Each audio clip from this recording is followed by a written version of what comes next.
Imagine this.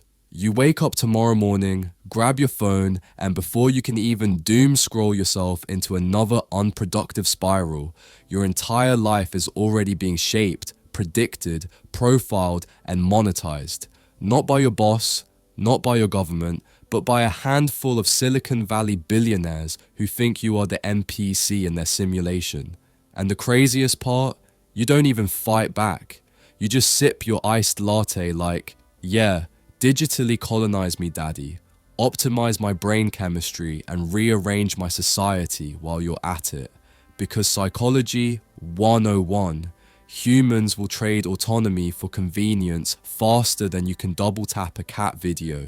Your brain loves easy, and Silicon Valley loves brains that love easy. But what happens when convenience isn't just convenience anymore? When it becomes control? When the quest for making the world better, their words not mine, turns into a high-speed, no-brakes, empire-building race run by people who genuinely believe they're chosen to redesign humanity? That's not sci-fi. That's not a Black Mirror episode. That is the real-life story inside Empire of AI by Karen Howe. So buckle up, because if you think AI is just about fun chatbots and mid-journey anime girls, you're about to get slapped in the face with how power actually works, and why the future is being built by people who think rules are optional and your data is up for grabs. Welcome to the Empire. Before we dive into the chapters, here's the required disclaimer so YouTube doesn't throw us into the algorithmic dungeon. This video is for educational purposes only and falls under the Fair Use Act. I'm transforming the material, adding commentary, critique, and context, and, let's be honest, slinging way more attitude than the original text ever dared to. Alright, let's talk about Karen Howe. If Silicon Valley had a journalism equivalent of a tactical nuke, it would be her. She's a former MIT Tech Review and Wall Street Journal reporter who spent 7 years investigating OpenAI, Silicon Valley, and the global consequences of artificial intelligence. Not from the cheap seats, from the inside. More than 300 interviews, OpenAI employees, Microsoft engineers, international data workers, policy experts, whistleblowers. Basically, the entire cast of characters driving the modern AI revolution / chaos parade. Her book Empire of AI, Dreams and Nightmares in Sam Altman's OpenAI is not a corporate love letter. It's more like, here's the story they really didn't want you to know. And the theme? Simple. Power. It's consolidation. It's mythology. And the global cost of letting a tiny group of technologists reshape society without permission, regulation, or accountability. Howe's central message is brutal. AI isn't just technology, it's an empire built through extraction, hype, labor exploitation, political maneuvering, and a religious level belief that the future should be designed by whoever gets there first. If Sam Altman, Elon Musk, Ilya Sutskever, and the rest of the AI warlords were medieval kings, OpenAI would be the castle, data the gold, GPUs the catapults, and the rest of humanity? Well, we be the peasants praying they don't burn down the village in the process of saving the world. This summary will break down the key ideas and chapters of the book. And yes, you should buy the book. Because if you think this summary is intense, the full story is basically Silicon Valley Game of Thrones, but with more GPUs, more drama, and significantly more existential dread. Welcome to Mindful Reads Hub. Let's get started. Crown of Silicon, the race for AI supremacy. If you want to understand the modern AI boom, forget the glossy keynote speeches and the polished TED Talk optimism. Start with something much simpler and much more honest. Power. Raw, unfiltered Silicon Valley power, the kind that doesn't ask permission or wait for consensus, the kind that treats democracy like a polite suggestion and regulation like the pop-up ad you immediately close. Because beneath every AI breakthrough headline, beneath every revolutionary milestone, is a race that started long before the world realized what was happening. and the contestants weren't philosophers or scientists or ethicists, but men who saw the future as a throne and themselves as the rightful heirs. Sam Altman didn't arrive in the AI arena as a curious researcher or humble observer. He arrived like a man who had been rehearsing his coronation speech for years. You can see it in the leaked boardroom stories, the breathless investor calls, the swaggering vision of saving humanity through machine intelligence. The prologue paints a world where OpenAI is not simply a lab, but a political kingdom, a place where alliances are formed, loyalty is currency, and the crown is granted to whoever can convince the world that they alone can control the chaos they're unleashing. And whether you love him or loathe him, Altman plays this game with a clarity his rivals underestimated. While everyone else was worrying about whether AI might destroy the world, he was focused on who would rule it. What the book shows, and what the world keeps pretending not to see, is that the origin story of this empire was never innocent. It was a calculated move in a geopolitical, economic, and ideological chess match. A handful of tech titans recognized that AI wasn't just a product, it was leverage, the kind that could bend governments, rewrite industries, and reorder society. The early scenes of OpenAI's formation read like the beginning of every empire in history. A noble mission statement, a circle of powerful patrons, a charismatic leader with a grand narrative, and just enough moral language sprinkled in to make the ambition sound selfless. But behind the scenes, it was a scramble for dominance. A scramble accelerated by Musk's paranoia, by Altman's unstoppable ambition, by Silicon Valley's obsession with being first, biggest, and untouchable. The book makes it clear that the founding of OpenAI wasn't some kumbaya collective of idealistic researchers. It was a defensive maneuver, a preemptive strike to prevent Google, the reigning monarch, from owning the future. Altman saw the battleground forming long before the public did. He saw that whoever controlled AI wouldn't just build products, they'd build policy. They'd build narratives. They'd build the world. And meanwhile, while this elite power struggle played out, the average American was worried about groceries going up again, rent rising, another round of layoffs, hospitals closing. But Silicon Valley? They were busy weaponizing compute clusters and arguing about who deserved credit for the God model. It's almost comical. Ordinary people debate whether the economy is collapsing or recovering, while a handful of CEOs build tools that might dismantle the entire job market in 5 years. This is the part almost no one wants to confront. The future wasn't shaped by democracy. It was shaped by urgency, ego, and fear. The fear that if one empire doesn't rise fast enough, another will. The narrative shows how Altman adopted a messianic intensity, building alliances, courting billionaires, orchestrating a culture around destiny, inevitability, and sacrifice. There's a reason politicians, investors, and global leaders flocked to him. Empires need figureheads. And Silicon Valley found one who could perform conviction with almost athletic precision. Whether he truly believes he's saving humanity or simply leading the most profitable technological land grab in modern history doesn't even matter. The outcome looks the same. A race framed as salvation becomes indistinguishable from a race for control. And that's the uncomfortable truth the book forces into the light. AI supremacy was never about intelligence. It was about entitlement, a divine right, the belief that certain people are simply more qualified to steer the future than the billions who will have to live inside it. Key idea: true power in the AI revolution wasn't discovered, it was seized. Not by nations or institutions, but by individuals who believed they had a moral claim to the future. Key takeaway: the AI era didn't start with innovation, it started with ambition disguised as altruism. If you want to understand the world being built around you, follow the people who believed they deserved the crown long before the empire existed. Favorite quote: Altman was remarkably good at raising money. The mission of modernity, building utopia with code. The funniest lie Silicon Valley ever told is that they're just trying to help. That's the sales pitch, the branding, the TED Talk approved lullaby. Progress as a lullaby, innovation as a moral duty, and AI as the universal key to unlocking a better world. But scratch the surface, even lightly, and you find something closer to an imperial script than a humanitarian one.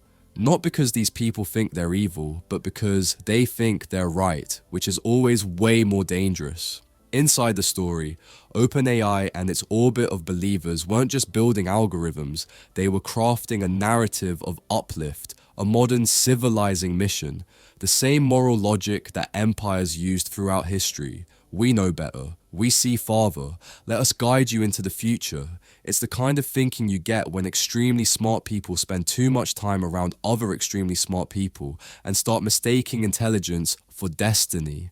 How captures these voices? Executives talking about steering humanity, researchers describing AGI as an inevitability, not a choice. Sam Altman painting a future in which the world is reshaped by the tools he's convinced will save it. But outside the walls of this future factory, America is dealing with a very different reality. Families can barely afford rent.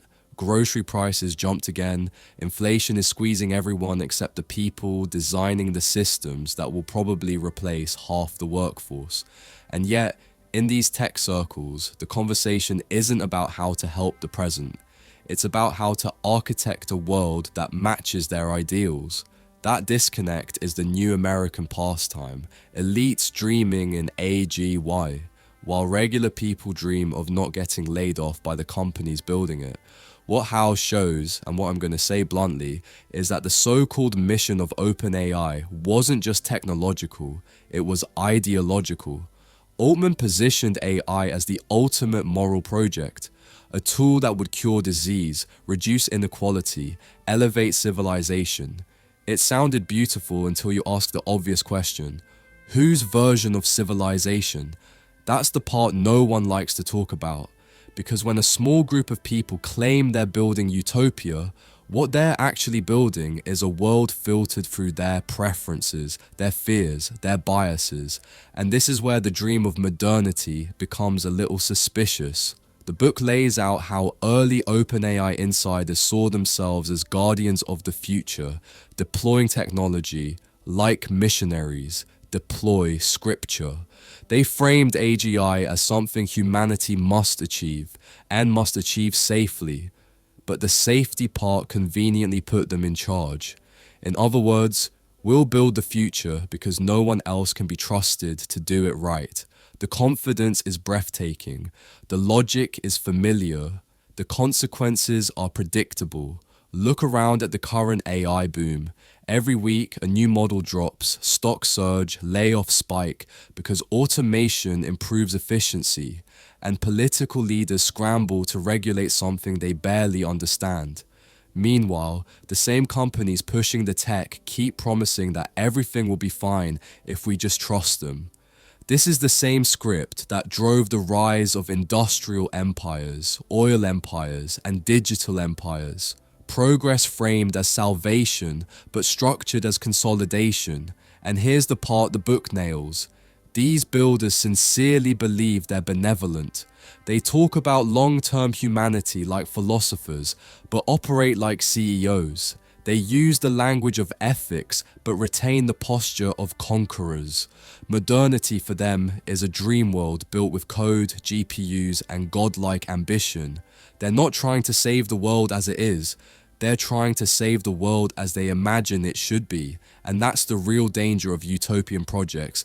They redefine salvation as obedience, improvement as compliance, and progress as whatever benefits the empire. The mission sounds noble until you notice who gets to define the mission. Then you realize it's not a civilizing project at all. It's a takeover disguised as a dream. Key idea. When powerful people claim they're saving humanity, they're usually building a world that reflects their values, not yours. Key takeaway. The rhetoric of progress often hides an uncomfortable truth.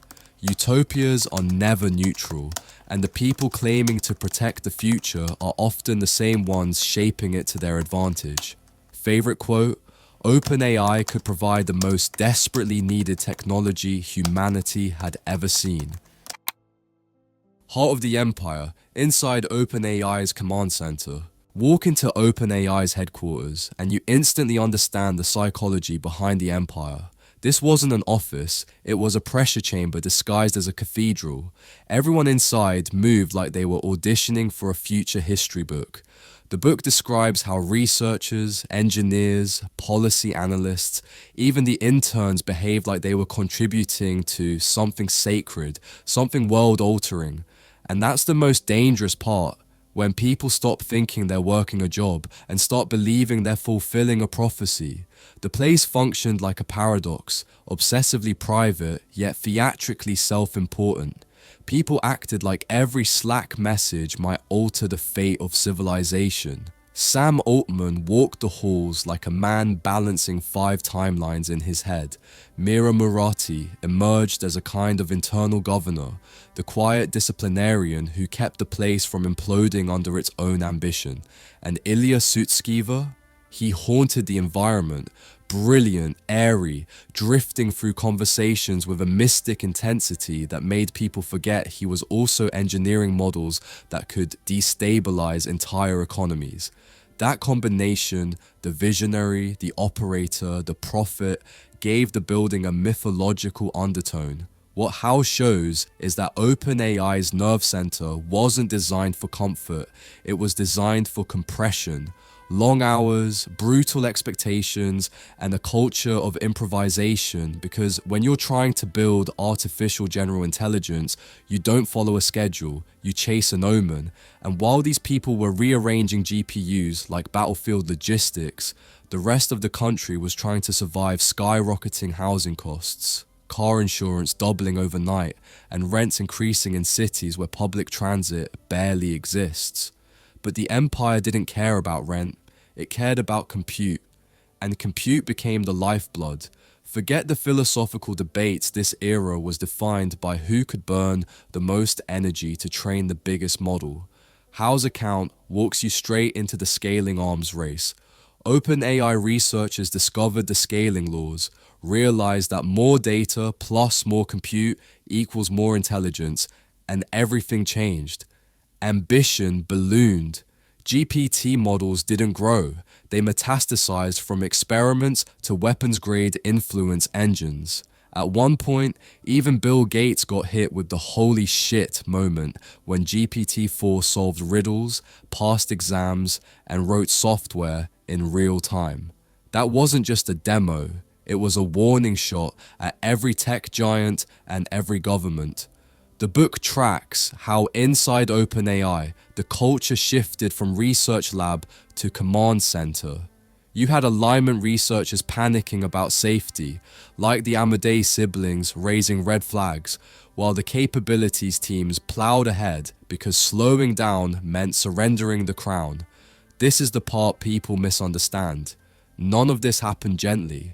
There was no responsible innovation meeting where everyone held hands and picked the ethical path. It was a tug of war between those who feared the future and those who wanted to own it. And all of this unfolded while the American economy was quietly rearranging itself around AI.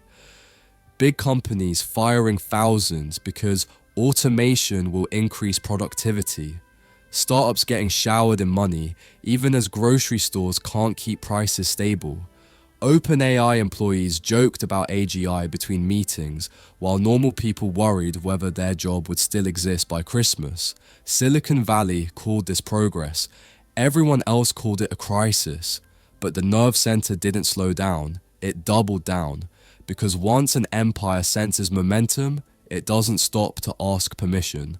What struck most insiders was how OpenAI began to mimic the very structures it claimed to resist.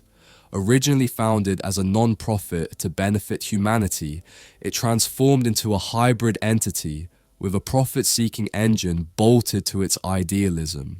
In the book, you see employees grappling with that contradiction. Some justified it. We need compute. Compute costs money. Money requires investors. Others resented it, the sense that the mission was slipping towards something murkier, but ambition resists purity.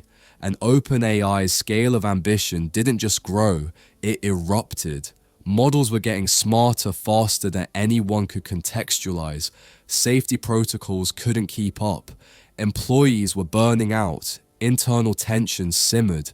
And still, the empire expanded because everyone believed they were on the brink of building the last technology humans would ever need to invent. This is where the comedy becomes tragedy.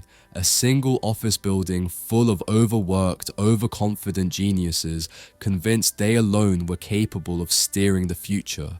Not because they were elected or trained for governance or accountable to anyone, but because they were early, they were fast, and they believed that was enough.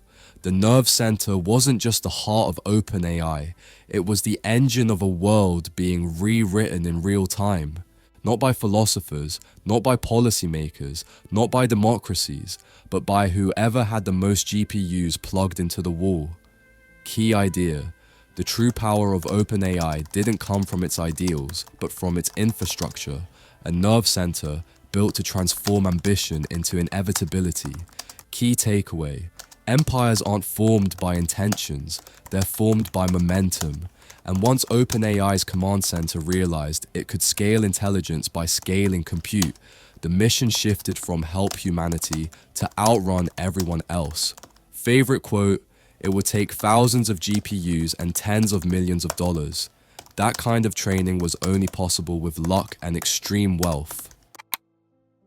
Ascension and enslavement. When innovation becomes extraction, there's a point in every empire's rise when the ambition stops being inspiring and starts being parasitic. And OpenAI hit that point the moment their dreams got too big for the building they worked in. Too big for American labor laws, too big for Silicon Valley's favorite myth about changing the world while treating people well. Growth turned into hunger. Hunger turned into extraction. And suddenly, the dream of artificial intelligence looked a whole lot like every empire before it, built upward by pulling downward. Inside the story, the rise of OpenAI wasn't just about algorithms evolving, it was about the organization mutating. More models meant more data. More data meant more labeling. More labeling meant more human beings, somewhere, doing the tedious, emotional, psychologically damaging work of training the intelligence that everyone else worshipped. And that's where the facade started to crack. While OpenAI employees congratulated themselves on building the future, the real labor, the brutal, grinding, invisible labor happened thousands of miles away. Workers in Kenya earning a few dollars an hour to sift through toxic content, violence, hate speech, trauma so severe it left some of them with PTSD symptoms. This wasn't innovation, it was the old machinery of empire dressed in clean API documentation. Meanwhile, back in the glowing offices, OpenAI engineers argued philosophy, while someone halfway across the world clicked through horrors so the models wouldn't reproduce them. That's the new duality of AI. The elite class gets the ambition, the working class gets the psychological fallout. And in America, people are being laid off in the thousands because companies want to embrace AI efficiencies, while CEOs cash out record stock grants. You want to know the real modern supply chain? It's misery on one end and shareholder applause on the other. How describes the internal debates, safety researchers pleading for more caution, policy analysts urging for red lines, people genuinely terrified that scaling too fast would cause societal harm. But the momentum inside OpenAI didn't slow. Sam Altman pushed forward, driven by the belief that the faster they moved, the more moral it became. That's the twisted logic of the AI gold rush. We must build it first, so no one worse can build it before us. That's not a mission, that's a justification.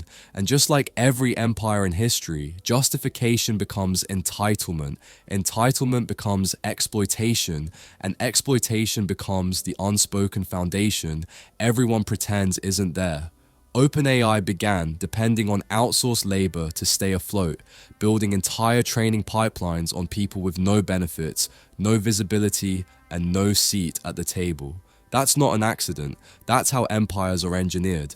The book makes it clear. Ascension was never clean. It required compromise, moral outsourcing, and the quiet acceptance of suffering as an operational expense. The irony? These same AI companies preach safety, ethics, alignment, yet the only thing truly aligned in their system is the direction the money flows. And all of this happened while the US economy inflated into a playground of contradictions. Companies firing employees while bragging about record profits. AI startups hitting billion-dollar valuations before they even turn on the lights. Politicians promising to protect workers while corporations automate the workers faster than Congress can schedule a committee meeting. The American dream got caught in the gears of the AI boom, and those gears are very efficient at grinding. The book captures how OpenAI's internal culture started to fracture. Some people believed the cost, moral, human, environmental, was the price of progress. Others felt trapped, complicit in something that no longer felt idealistic. Ascension started to look less like a rise and more like a slow, quiet corruption, the kind you don't notice until you're too deep to climb out. And this is where the extraction becomes obvious. Innovation is only as clean as the condition of the people holding it up. The dreamers at the top weren't villains. Most genuinely believed they were doing good. But that's the problem. When your intentions feel noble, you stop questioning your actions. You stop seeing the people beneath you.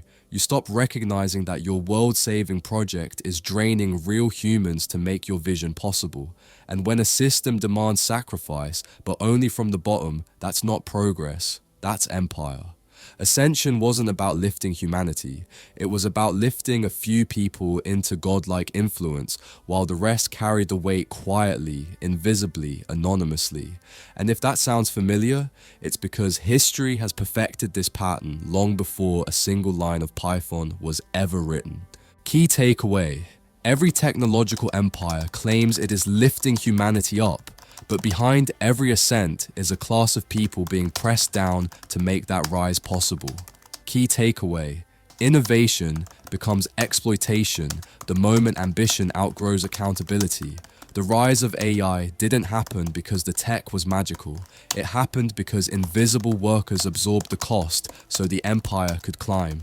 Favorite quote: "The work was so disturbing, some began experiencing symptoms of PTSD." Commerce at dawn, the billion-dollar data frontier. The moment money entered the picture, the whole AI project stopped pretending it was about humanity and finally showed its real face, a marketplace with no rules, no ceiling, and no brakes. OpenAI's early days may have been powered by idealism, but its rise was powered by something much simpler. The sudden realization that data could be strip-mined like gold and monetized like oil. The empire didn't bloom organically. It was brokered, traded, funded, leveraged, packaged, and sold. And the dawn of OpenAI's commercial era felt less like enlightenment and more like a corporate land grab wearing a lab coat. The book captures the exact moment the organization pivoted. As models grew more capable, the world outside began noticing. Investors, governments, corporations, desperate to stay relevant. And OpenAI realized it wasn't building tools anymore. It was building a marketplace. A marketplace where access wasn't earned by insight or good intentions, but purchased with capital. And like every frontier economy, the first people at the scene weren't philosophers. They were opportunists. Internally, employees felt the shift immediately. Researchers who joined to benefit humanity suddenly found themselves preparing enterprise demos for hedge funds and venture capitalists. Safety teams that had warned about alignment issues were outpaced by teams building product pipelines. Howe describes the discomfort, that creeping realization that the mission was bending to the money and the money wasn't bending to the mission. But what could they do? Once you take the corporate dollar, you inherit the corporate hunger, and hunger has a way of rewriting identity. Meanwhile, across the country, the US economy was spiraling into the weirdest contradiction imaginable. Companies posting record profits while laying off thousands because AI tools increase efficiency. Consumers drowning in debt while AI startups raised billions before they even had a working prototype. The market wasn't rewarding stability or ethics, it was rewarding speed, hype, and the illusion of inevitability. AI became the new pandemic boom. People forgot the lessons of crypto, or SPACs, or the metaverse because they were too busy asking ChatGPT for stock tips. The book dives into the partnerships OpenAI forged, the billion-dollar Microsoft deal that injected compute and legitimacy, the corporate clients desperate to buy access to the next big thing, the investors who saw AGI not as a civilizational pivot, but as an economy-reshaping jackpot. And as the money piled in, OpenAI's structure became even stranger. A non-profit mission welded awkwardly onto a for-profit engine, a design that practically guaranteed ethical conflict. You can't serve two gods, not when one demands safety and the other demands quarterly returns. And while the board, the researchers, and Altman himself debated what safe commercialization even meant, one truth cut through all of it. The company was becoming dependent on monetization just to survive its own ambition. Training models at the new scale cost tens, eventually hundreds, of millions of dollars. You don't fund that with bake sales. You fund it with enterprise contracts, cloud partnerships, and exclusive access deals. The kind of deals that assure the empire stays powerful, even if the mission gets blurry. This is where disaster capitalism creeps in. Every global crisis, every disruption, every instability becomes an opportunity for expansion. When the pandemic destabilized the world, OpenAI accelerated. When inflation hammered American families, investors poured money into AI. When workers worried about losing jobs to automation, corporations rushed to automate faster. Chaos didn't slow the empire, it fed it, and the book points to that pattern clearly. In moments when society weakens, technological empires grow stronger. You can see it in today's headlines. Wall Street forecasting that AI will replace entire job sectors. Companies firing workers and blaming AI reorganization. Politicians begging AI CEOs to self-regulate because Congress still can't operate a PDF without staff assistance. It's not a tech boom, it's a power vacuum. And OpenAI stepped into it with the confidence of a company that knows the world can't afford to ignore it. The dawn of commerce wasn't about innovating for humanity. It was about monetizing influence, about transforming intelligence into a commodity and selling access to the future like a subscription service. And once you commercialize a frontier, it stops being a dream and starts being an empire, the kind where profit never sleeps, and the most valuable natural resource is human data. Key idea. Once AI became profitable, it stopped being a mission and became a marketplace, one where power belongs to whoever can harvest the most data and capitalize on the most chaos. Key takeaway. Commercialization didn't corrupt OpenAI. It revealed it. Empires aren't defined by their ideals, but by what they do when money enters the room. And the AI gold rush showed exactly who the future will be built for. Favorite quote, OpenAI began to court corporate clients. The non-profit's mission sat awkwardly atop a for-profit engine. Gods and demons, the ideologies fueling the AI faith. The deeper you go into OpenAI's rise, the more it feels like the real product wasn't intelligence. It was belief. Belief that the future could be engineered, belief that the world needed saving, and belief that a handful of people were uniquely qualified to do the saving. And that's where the whole operation started morphing from a research lab into something closer to a faith. Not a religion in the traditional sense, but a worldview with prophets, heretics, sacred risks, and a coming revelation they all insisted was inevitable.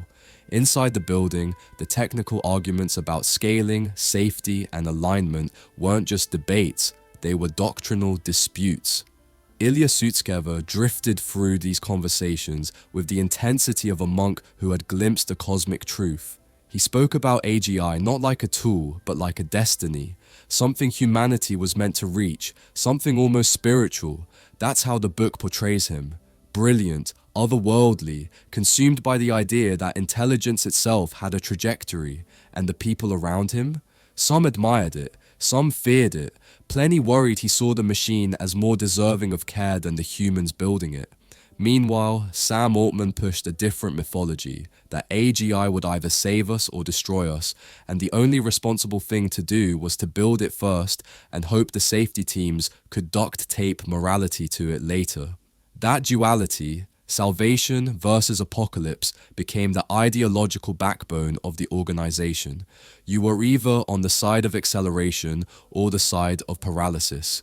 It was framed as a moral struggle, but in reality, it was a political one. Because when a company believes it's creating something godlike, the people leading it start acting like they're entitled to divine authority. And while these internal philosophies clashed, the outside world was dealing with its own demons. The US economy was wobbling, grocery prices still inflated, interest rates still brutal, employers replacing human workers with AI-enhanced workflows while pretending they weren't just cutting labor costs. In Hollywood, screenwriters fought to keep studios from replacing them with LLMs. In classrooms, students cheated with chatbots faster than teachers could rewrite their grading policies.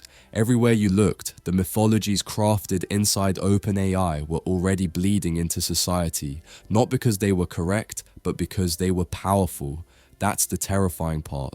Ideas don't need evidence to shape the world. They just need influence. And OpenAI had influence by the truckload. The book shows how the safety teams grew increasingly alarmed as the models became more capable. People like Jan Leakey pushed for alignment research that could keep pace with the model's intelligence.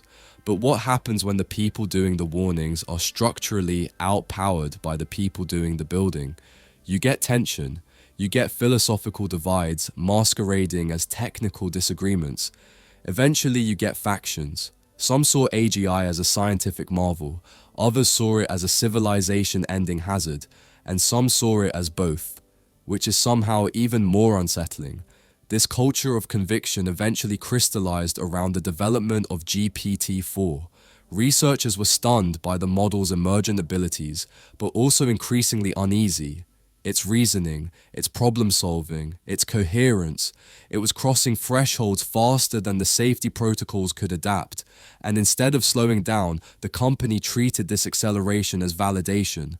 Progress wasn't just progress. Progress was proof they were on the right side of history. That's when you start to see how belief turns dangerous. When you think you're the protagonist in a world-saving mission, every risk looks justified. Every warning looks like an obstacle. Every critic looks like a heretic. And every piece of evidence, no matter how frightening, becomes an argument for pushing harder, faster, further. Meanwhile, the American public didn't sign up for any of this. They were dragged along because the people building the future believed that hesitation was the enemy. The book describes employees who were exhausted, disillusioned, even frightened by the pace and consequences of what they were creating. Yet the machine, metaphorical and literal, didn't slow. It couldn't slow. Not when billions of dollars, global expectations, and competitive pressure from tech giants were turning the organization into a rocket with no emergency brake. The result was a culture where intelligence wasn't just engineered, it was worshipped. The closer the models came to resembling human-level thought, the more the creators elevated themselves as curators of destiny. They weren't just coding, they were consecrating. And that mindset, more than any specific model, is the real apex OpenAI reached. A state where ambition, fear, hope, and ideology fused into a single, unstoppable momentum. When you combine belief with compute and morality with market pressure, you don't get innovation, you get mythology masquerading as progress. And in that mythology, the line between creator and God gets thin enough to snap. Key idea: when technology becomes myth, Its creators stop seeing themselves as engineers and start seeing themselves as the chosen custodians of humanity's fate, a mindset far more dangerous than any model they build. Key takeaway: influence shapes the future more than intelligence. Once OpenAI's internal ideologies hardened into belief systems, the company's trajectory stopped being guided by caution and started being guided by conviction, the most powerful and perilous force in any empire. Favorite quote: Ilya believed AGI would be the most powerful force in the universe. Plundered Earth, the environmental toll of digital empires. The funniest lie we tell ourselves is that the cloud is just floating somewhere, magical, weightless, harmless, as if every time you ask an AI to write a breakup text, a poem, or your homework, it doesn't suck down electricity like a Tesla doing a burnout. It's wild. Americans complain about gas prices, but will run ChatGPT 20 times a day like it's powered by fairy dust instead of an industrial-scale river chugging through a server farm. We pretend this technology is frictionless because friction reminds us of responsibility, and responsibility reminds us we're part of the problem, and nobody likes that. Inside the world Car and How documents, that illusion collapses fast. You see the water, the power, the extraction. You see towns turned into power stations and power stations turned into sacrifices. And suddenly AI doesn't look like the future. It looks like every old empire we swore we were done repeating.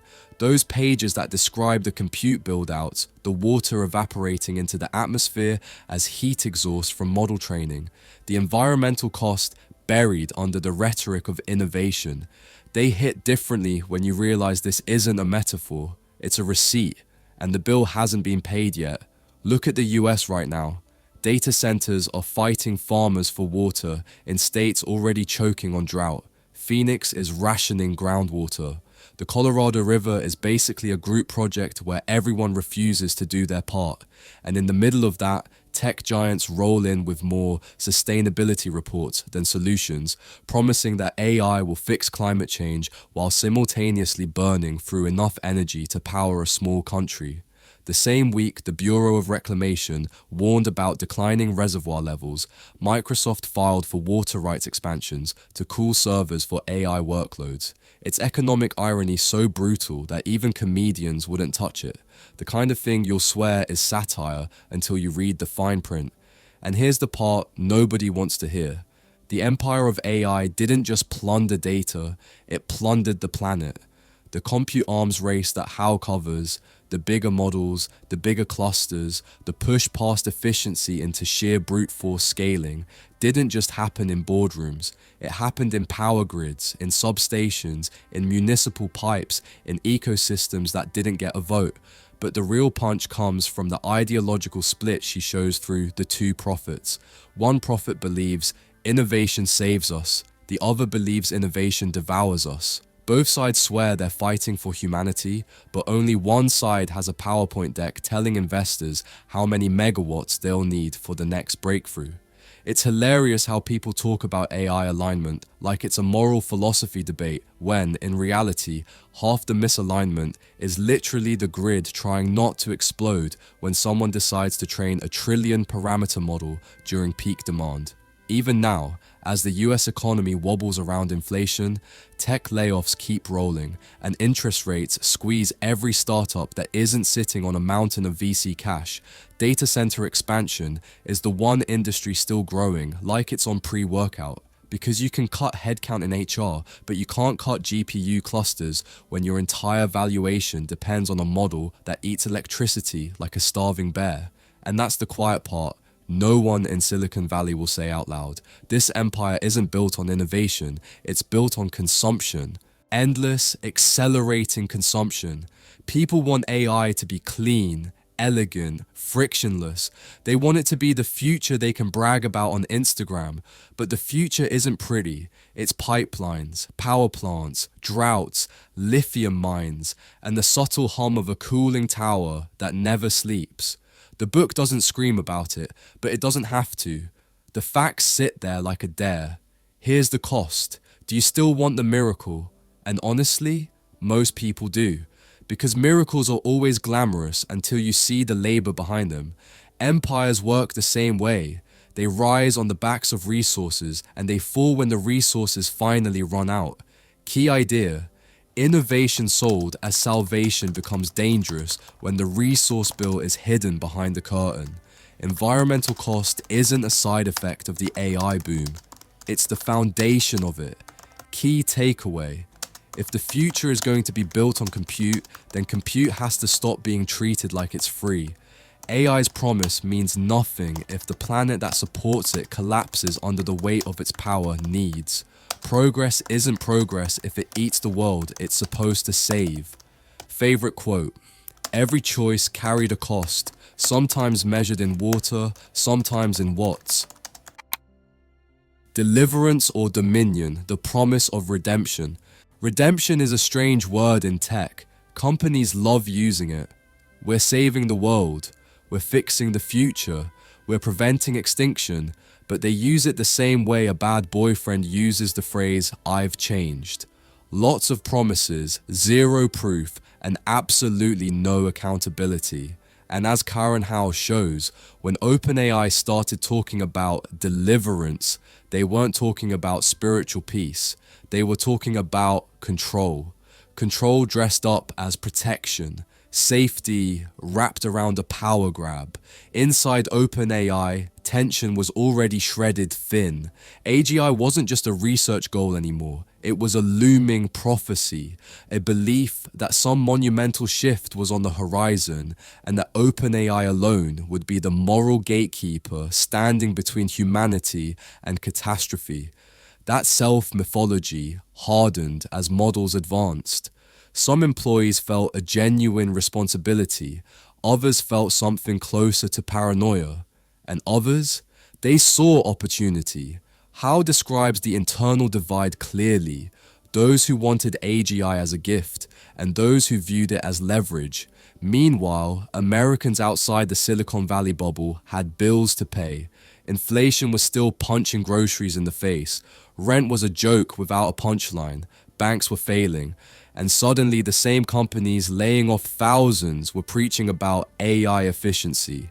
It's convenient how efficiency always means we found a way to stop paying humans.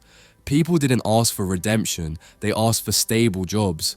Instead, they got a tech priesthood arguing about who gets to decide the future of intelligence.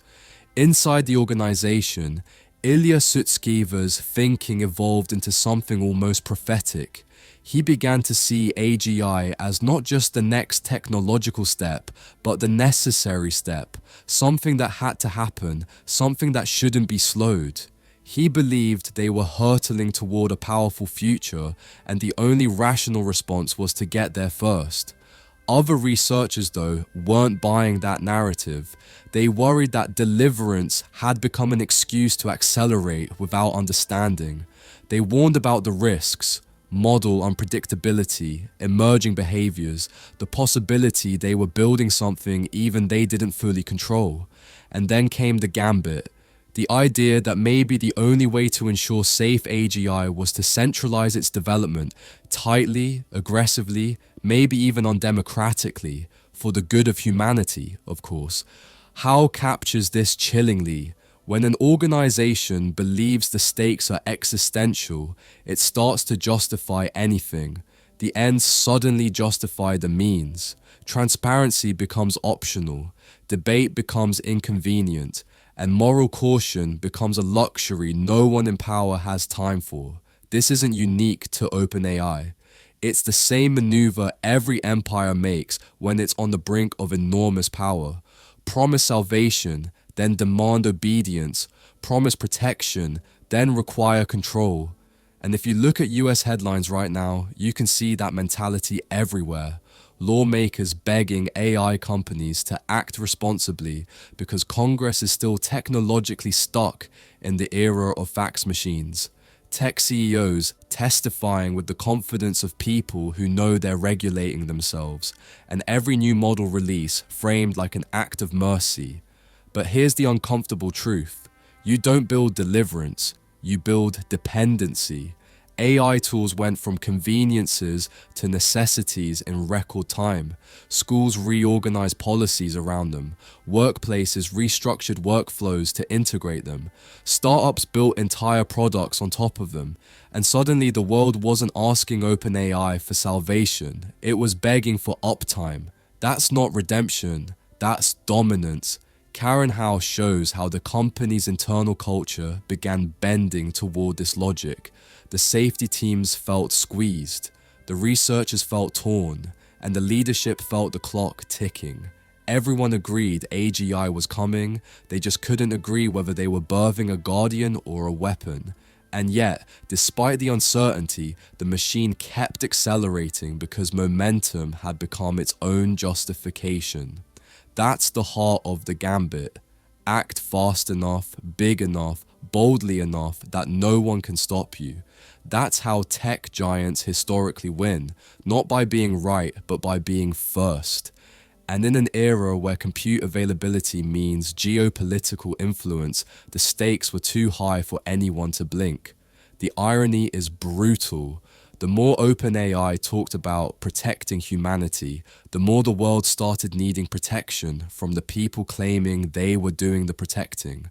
That's how empires are built, not through tyrants, but through true believers who are certain they're the heroes of the story.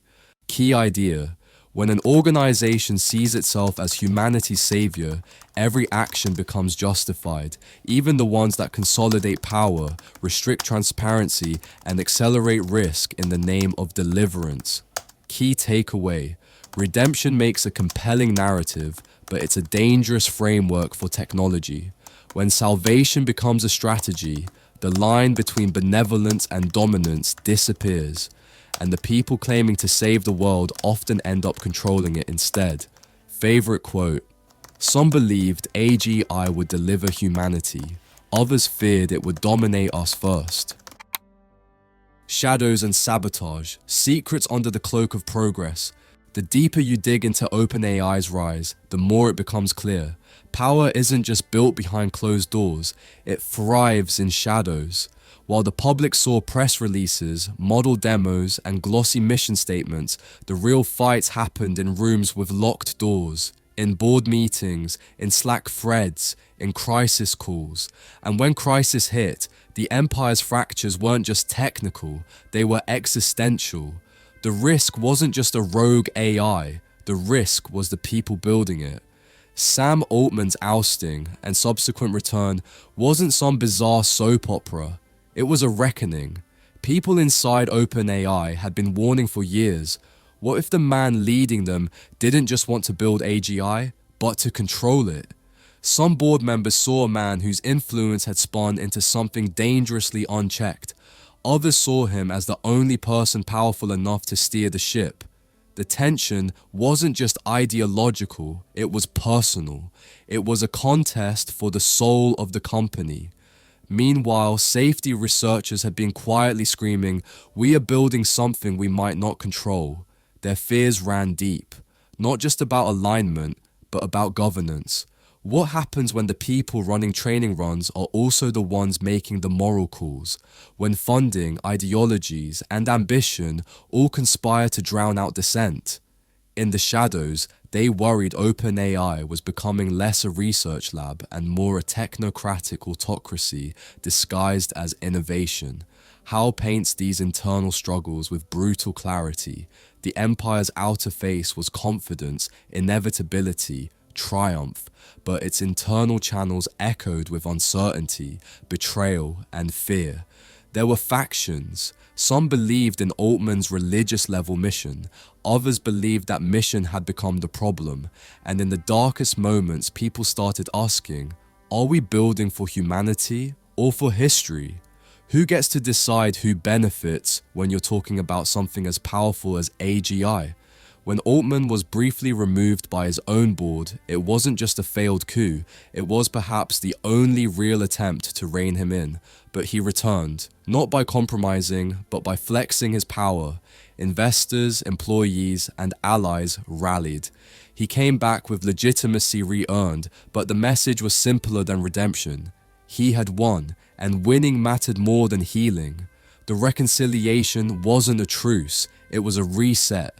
The balance of power shifted, but the mission didn't change. If anything, it became more dangerous, more concentrated. On the outside, investors cheered. On the inside, the people who once whispered about safety breach felt hollow. The machine didn't stop. It never stops. It just becomes quieter, more efficient, more absolute. But Howe's warnings aren't just about internal discord, they're about the model of governance itself. What we call progress here isn't just about scaling compute or releasing new versions. It's about who gets to make the rules when you're building something that could outthink us. When power is centralized in a few hands, transparency becomes optional. Accountability becomes a negotiation, and whispers in the shadows become the only resistance left. The reckoning that followed wasn't pretty. It exposed that OpenAI's future wasn't safe just because the founders were mission-driven. Sometimes mission-driven means mission-obsessed, and when obsession meets vast resources and little oversight, you build not just a company, but a regime. The lasting danger isn't that AI will kill us. The lasting danger is that AI will be governed by people who can't imagine a limit to their power. The greatest threat isn't a rogue model. It's a silent empire growing in the dark, persuading itself that dissent is weakness, that risk is inevitable, that control is the only way to save the world from itself. Key idea: secrecy and internal power struggles are not the bugs of OpenAI's empire, they are its driving force. The more control is centralized, the more fragile the outward mission becomes. Key takeaway: true governance of AI doesn't come from the people who build it. It must come from the people who hold them accountable. Without transparency and checks, even a company built on noble ideals can mutate into a technocratic regime. Favorite quote: some people inside OpenAI worried that they were building something they might not control, and they were right to worry. Blueprints of empire, the formula and the fall. So here's the insane thing nobody wants to admit out loud. Every empire collapses for the same dumb reason, not because it wasn't powerful enough, but because the people running it sincerely believed they were too smart to fail. Rome had its senators, Wall Street had its spreadsheets, and Silicon Valley, it had a formula, a literal blueprint, a belief that if you stack enough compute, talent, secrecy, and ambition, you can bend history into whatever shape fits your quarterly goals. And that's exactly the energy Karen Howe exposes when she pulls back the curtain on the final act of the AI empire. Behind all the glossy demo videos and we care deeply about safety press releases, there was a structure, a towering scaffold of power that looked predictable, inevitable, even mathematical. In her writing, the formula is almost painfully simple. Control the compute, control the intelligence, control the future. A neat little pipeline for dominance, packaged like a research roadmap. But in practice, it was a pressure cooker sealed with duct tape and ego. Inside the company, the empire's architects were hunting for something that looked less like innovation and more like alchemy. Teams were split, alliances were brittle, and decisions were guided less by consensus than by the gravitational pull of charismatic leadership. People followed not because the path was clear, but because the alternative was being left behind. Professionally, socially, maybe even existentially. And as the book hints, once power pools at the top, paranoia flows right behind it. Now, here's where things get beautifully messy. While the empire was drawing up its grand blueprint, the outside world was melting. Reporters were uncovering labor abuses in data labeling. Regulators were waking up after their decade-long nap. And the American economy, the same one funneling billions into AI stocks, started sounding alarms about power shortages and water use at data centers. Meanwhile, tech CEOs were on stages talking about the dawn of a new species, like they were auditioning for a TED Talk meets religious revival. The book's epilogue shows the empire wobbling under its own weight, infighting, boardroom coups, impossible timelines, the slow seep of distrust. Everyone wanted AGI. No one agreed on what it was.